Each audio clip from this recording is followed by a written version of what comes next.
If you think that you are a practicing Muslim and you are prepared for the afterlife, then you are totally wrong. Because your good actions do not make you or break you, but there is something more important than your good deeds in Islam. But believe me, knowing that thing is not actually a problem for Muslims, as many practicing Muslims already know that, but mostly practicing Muslims do not know how that thing is breaking them hard, but still they are completely unaware of that. They think that they are following commands of Allah regularly, believe in Tawheed, monotheism, following the Quran and Sunnah, and they are prepared for the afterlife. But they don't know that their own good deeds are leading them towards Jahannam.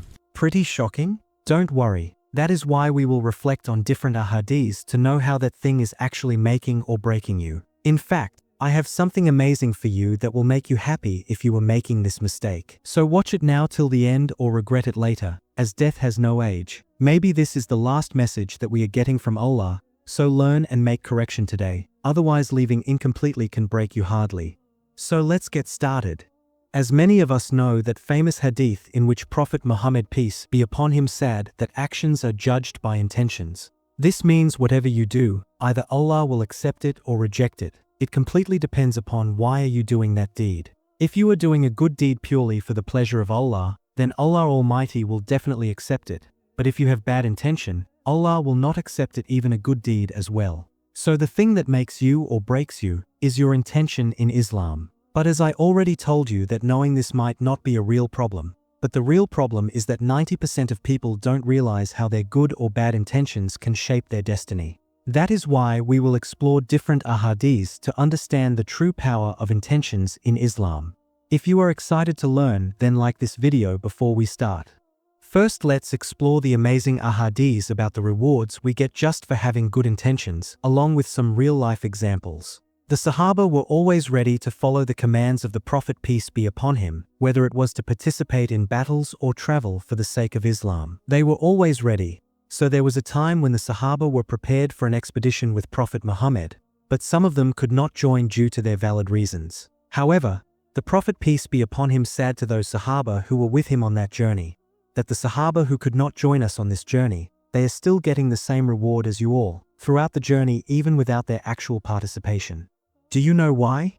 Because their sincere intention was to accompany the Prophet peace be upon him, but illness prevented them from doing so. This is how a pure intention works. Now let's relate this hadith to real-life examples. For example, if you want to memorize the Quran and you are trying hard to memorize it, but you can't keep it remembered due to some valid reasons, like you haven't a good memory or something else, but you are still trying your best, then according to a hadith, you will receive a double reward for your efforts and intentions. Because Allah Almighty sees your intention and the effort you make to achieve that goal. And if you have a true desire to fight or become a martyr for the sake of Allah, and you are prepared for it, but you don't get the chance anyhow and you die with this sincere intention, then according to a hadith, Allah will reward you with the status of a martyr, even if you die in your bed. So every small action you do sincerely for the pleasure of Allah will be counted as a charity for you. For example, even if you put a piece of food in your wife's mouth or spend on your family for the sake of Allah, it will be considered as charity for you. How amazing is that? But there is something even more amazing that will shock you.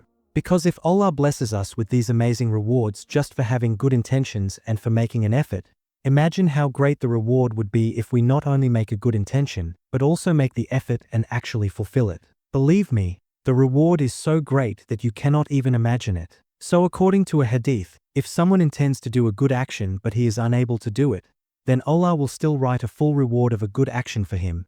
But if he intends to perform a good action then he actually does it, then Allah will write reward of 10 to 700 good actions, multiplied many times over. And if someone intends to perform a bad action, Allah will not write the sin for him yet. And then if he decides not to do it, then Allah will write a full reward of a good action for him. But if he intends to do something bad and then he actually does it, Allah will write just one bad action for him. This is how Allah Almighty loves us. Now we are in the last and the most important section of the video. As we have known the rewards of good or bad intentions and the rewards of doing good actions, let's talk about what happens if someone performs an action, even a good action, but with bad intentions. What happens and what are its disadvantages? Unfortunately, many practicing Muslims fail in this area. They think they are doing a good deed, but in reality, that action is pushing them towards Jahannam. How is that possible? Let's explore with real-life examples. According to a hadith, if someone seeks knowledge, teaches others, or recites the Quran for worldly reasons, like earning the title of a scholar or qari, gaining attention, popularity, or anything other than pleasing Allah, then such a person will be admitted to hellfire. And in some narrations, it is mentioned that they will not even smell the fragrance of paradise. This is because they sought knowledge only for worldly benefits and not for the pleasure of Allah. Let's relate this hadith to our real-life examples. Sometimes while praying, you might make your prayer longer or perform ruku and sujud, prostration, more carefully than usual. You know why? Just because someone is looking at you, so you try to beautify your prayer to appear as a pious person. Or you start praying extra nawafil, voluntary prayers only when people are around you, but you don't usually pray them when you're alone, right? So according to a hadith, this is called riya, means showing off, and the Prophet Muhammad, peace be upon him, said that the riya, showing off, is more dangerous than the fitna of Dajjal. Do you know why? Because riya is a hidden shirk, and whoever does something to show off will be in the lowest depths of hellfire and face a very painful punishment. And someone might participate in an Islamic battle and even get martyred. But if their intention was to gain admiration from people or to be remembered as a brave warrior or a hero, their reward will be lost. Instead, they will be dragged on their face and thrown into hellfire. This shows that even the greatest sacrifices, if done for the wrong reasons, won't be accepted by Allah. Intentions matter most.